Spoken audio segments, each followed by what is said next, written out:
to consider yourself lazy is itself a lazy explanation for why you're feeling stuck and why you're struggling to gain momentum in life. Let's talk about the deeper psychological forces behind your stuckness and how you can combat those forces. The great psychologist Carl Jung said that every morning we wake up with the urge to drown in our own source. Now, what does this mean? He was talking about the psyche's regressive force. Also, this might not be the clearest idea, so let me say how some other thinkers described it. The great Jungian analyst James Hollis called it the desire to fall back into the sleep of childhood consciousness. Or he didn't call it like that, he explained the psyche's regressive force and Jung's statement of drowning in our own source by saying it's the desire to fall back into the sleep of childhood unconsciousness. Rollo May, the great existential psychologist, separately talked about the urge to return into the womb, into the mother's womb. Well, what is the great source? Pretty much the same as the mother's womb. Those are symbols of us retreating from the conscious life or from the demands and responsibilities of the conscious life. Warren Steinberg, trying to explain this maybe with even more clarity, said, "What may be forgotten is that alongside and in opposition to the forces stimulating psychological growth, there exists a fear of psychological growth." Jung attributed this fear to an instinctive regressive force inherent in the psyche.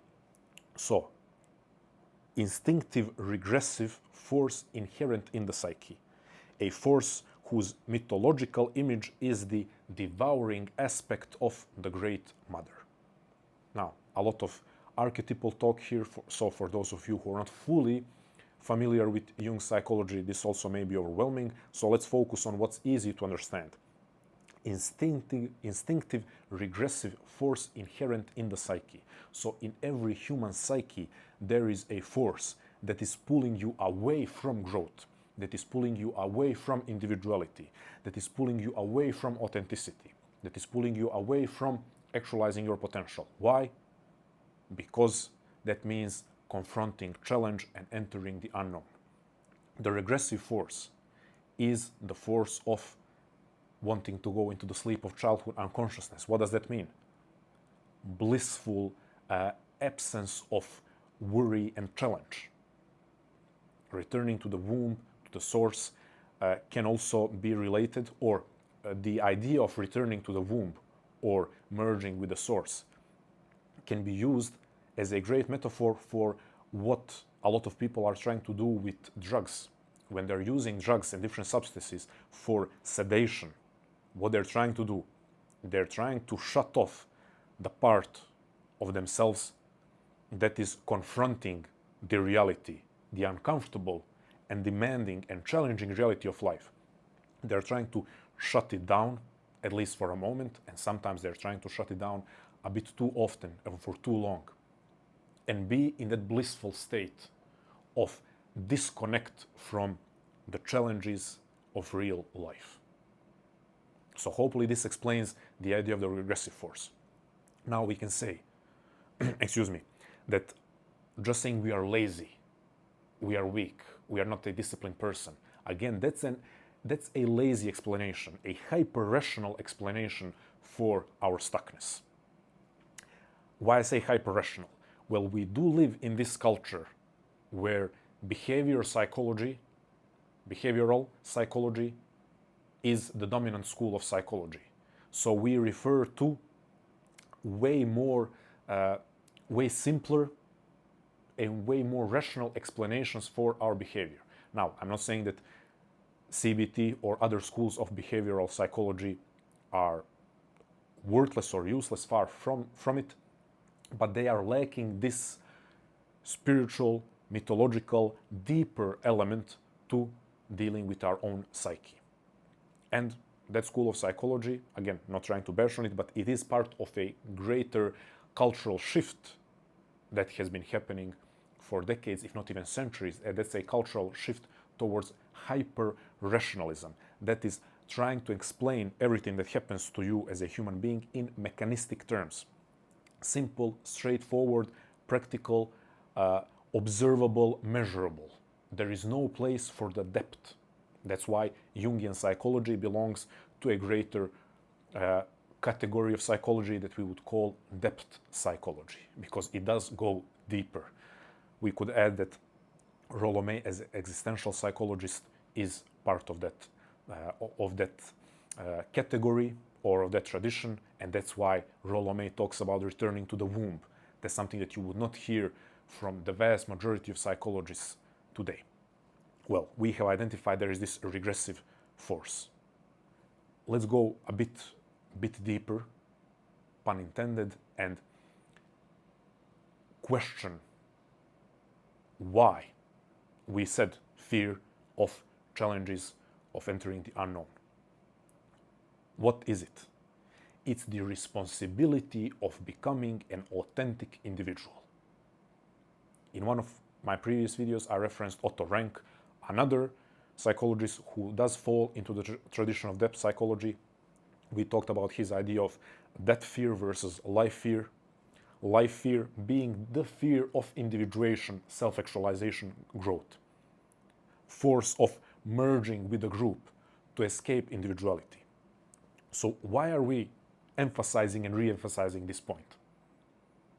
Because we have to accept and acknowledge part of our humanness that is resisting growth. Why? So that we would not shame ourselves and give these lazy labels such as I'm lazy, I'm undisciplined, I'm not that type of person. Those, again, hyper-rational, lazy explanations. Intellectually lazy, spiritually and psychologically lazy. If we are going to use the word lazy, let's put it in the right context. Intellectually, spiritually, psychologically lazy is this explanation of I'm just lazy so I cannot get things done. Yes, you can, but you need to acknowledge part of yourself that has become dominant in your case. Me posting daily, recording and uploading daily YouTube videos, and writing daily and publishing is not because I'm born a superior human being. It's not because I was born without the regressive force. It's because I have taken the steps necessary to understand that there is a regressive force in me and taken the proper steps to combat that regressive force in a way where it's not the dominant force of my life. What's the opposite force? Is the force of individuation, self-actualization. However you phrase it, it's the force of growth. Abraham Maslow also talked about this when he talked about the Jonah complex and the fear of growth, fear of greatness. The opposite being movement towards self-actualization. Here we are talking about the Jungian regressive force of the psyche as opposed to drive towards individuation. Now, what is the element, the tool, the energy that helps us switch and use more of the growth urge, growth drive, rather than being overwhelmed by the regressive force? If we are going to follow the Jungian thread that we have laid out so far, is the hero archetype. The hero archetype is the force that combats this.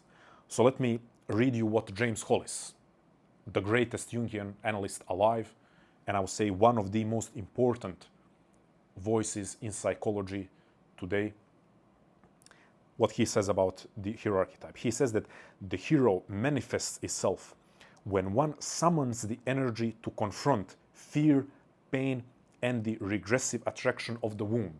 So you see, James Hollis is now using the metaphor of the womb, just like Rollo-May. So we are seeing continuously these overlaps in symbolism and imagery. Great source, great mother, womb, and regression. But make no mistake, the hero is not about outward achievements. The hero is that part of you that chooses life over retreat. So the hero archetype, we have to acknowledge that it doesn't mean you have to accomplish something immensely impressive externally for you to acknowledge that you have activated the hero archetype, or for you to feel that you have activated the hero archetype. We actually need to combat the modern idea that is present today around what it means to be a hero.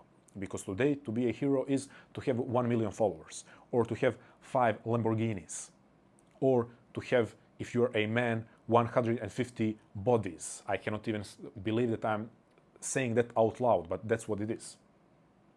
That's not to be a hero. To be a hero is to choose growth over fear, to choose self-actualization and individuation against the regressive force that is a very real force, a force that is not easy to combat.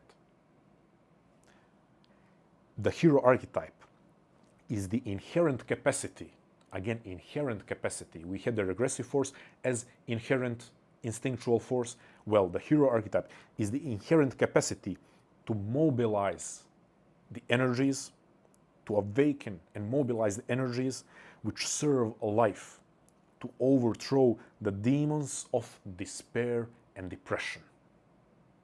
I have to read it one more time. The hero archetype is the inherent capacity to mobilize the energies that serve life, which serve life, to overthrow the demons of despair and depression.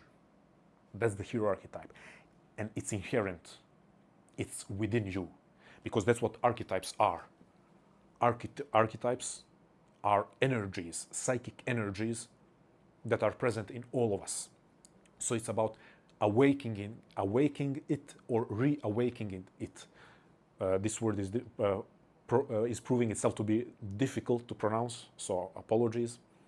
Wake up. Okay, let me use a simple word. Wake up the hero archetype. You need to wake up the hero archetype in order to mobilize the forces that will allow you to combat the regressive force. Regressive force being manifested in the feelings of despair and depression. I'm not going to now go into depression as a pathological condition. I don't want to go into the realm of discussing and comparing, okay, what is depression, what is feeling depressed. But we know for a fact that this regressive force, at the very least, does produce the feeling of being depressed, not wanting to get out of bed, retreating from life challenges, retreating from social interactions, retreating from opportunities and possibilities of life. Now, this leaves us with another question. How do you reawaken or wake up or ignite the hero archetype? Well, that's a whole another journey. I am going to make a series of videos talking about the hero archetype and other archetypes and how to reawaken those archetypes. For now, I want to conclude this video with having explained the regressive force, having identified regressive force, and I'm going to, below this video, add a free PDF guide on the first, most important, highest leverage, lowest barrier to entry steps of reawakening the hero archetype. You're going to find the PDF guide down there, and then from there we can continue the journey of using the hero archetype to facilitate growth and to facilitate courage and confronting life's challenges. But for now, let's conclude by saying that the regressive force is a natural, inherent, instinctual force present in all of us. Is that part of the psyche that naturally resists growth. Why is it important so much to emphasize this and make sure that you understand it? It's because it once again removes shame, and by removing shame, we are drastically reducing the possibility of that shame leading to further spiraling down, because you are using maladaptive attempts at self-soothing in order to escape shame. Meaning, if you don't understand that there is a regressive force, you feel ashamed of yourself. Because you feel ashamed of yourself and you continue to shame yourself, then you want to escape that feeling of shame, and then you escape it through what? Through substances, through binge eating, through binge drinking, through binge scrolling, which makes you feel even more ashamed of yourself. You end up hating yourself, which leads to further coping through maladaptive self-soothing behaviors. And then you end up in this vicious cycle that unfortunately a lot of humanity is in today. So there is no shame in recognizing there is a strong pull away from growth that is present in you, is present in all human beings. The next step is to attack